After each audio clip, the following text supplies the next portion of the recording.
Today I wanted to kind of go over a few things. I've been reading a lot of the forums and the Discord, and it seems like there's a bit of confusion on some of the connection types of these different units, as well as the setup for the antennas. So one thing that I wanted to clarify is this is if you want to set it up outside, if you want to increase your antenna range and improve your antennas from the ones that are stock that come with the units.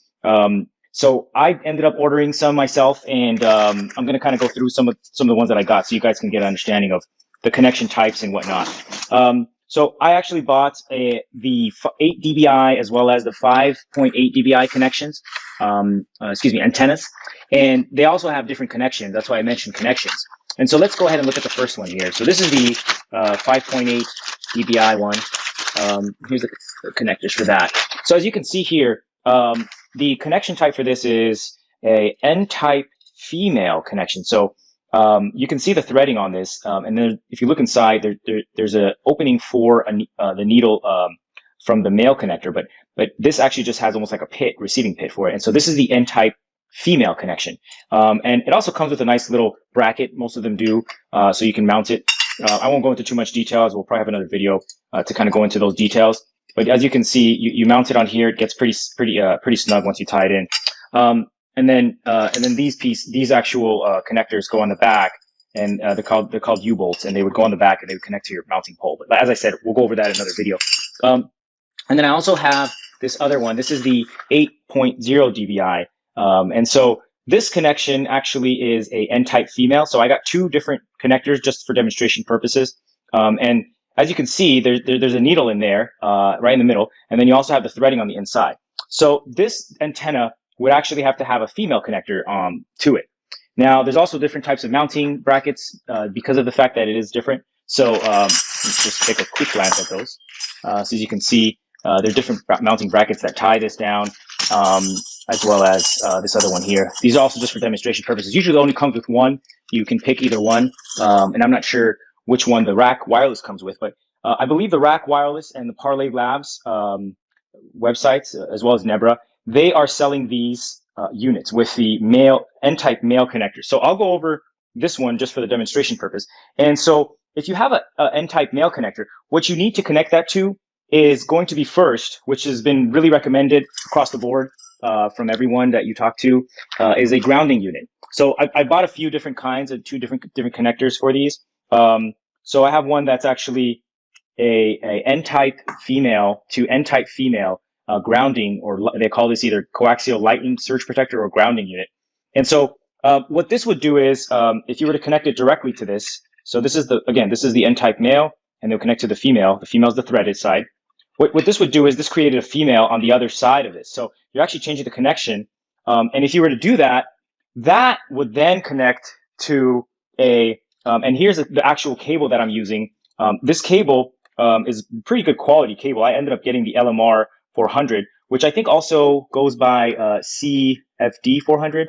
You can see that in there, CFD 400. So this wire has the male connector on it, and you would connect that to the female side. So I've essentially changed the connection type that's coming out of the unit, out of the antenna, and made it a female connection type. So depending on what type of wire you end up getting, I would just recommend actually sticking with the other type of connector, and I'll show that to you guys right now. And that's the one that has the female to male connection, because essentially you're not changing the configuration when you get these. And I think the female to female might be a little harder to find online. I'm not too sure, but just some information on that. So this way, if you do connect it with the male to female, you end up with a an N-type male on the backside of it. So you're really not changing the configuration.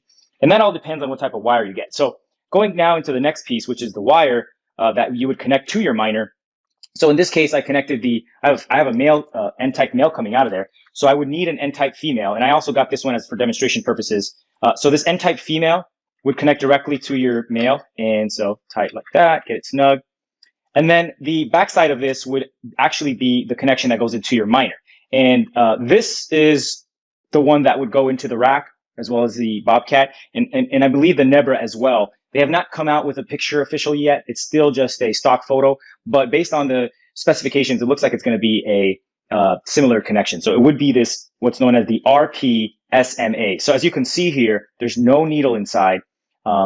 and it is a male connector, and that would connect to the female connector coming out of your miner. So again, if you end up getting a LMR 400 wire, which is supposed to be the best in terms of loss, it's supposed to reduce it's a low loss cable, so you won't have too much loss in terms of the dBi or the frequency that's the way that it's getting sent out in terms of how strong the signal will be. So I recommend this wire, and then make sure it's either N-type male or N-type female to the RP SMA male connection. So this is always going to be an RP SMA, at least for the units that I mentioned, and specifically from what I'm aware is Bobcat as well as CalChip.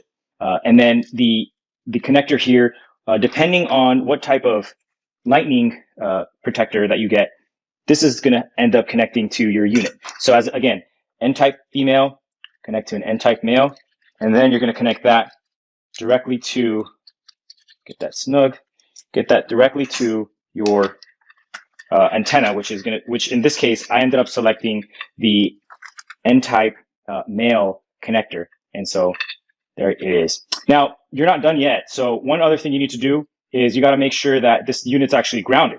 So this is the grounding unit, but you got to have it connected. And so what I recommend is this 10 gauge grounding wire, bare copper. And so this is pure copper inside. As you can see, it's pretty thick. And you would essentially put this directly into this little opening here, and that's what grounds the unit. And so you would connect the back end of however far you end up using from the coil to either a water pipe or something where you can actually ground the unit itself. So make sure you don't forget this step, because if you don't ground it, you can actually damage your miner and damage the electricity in your house. So this is an important step. So again, thank you for watching. And if you guys have any questions, please leave them below. But this was a demonstration of the different connections, and please don't forget to subscribe. Thank you so much.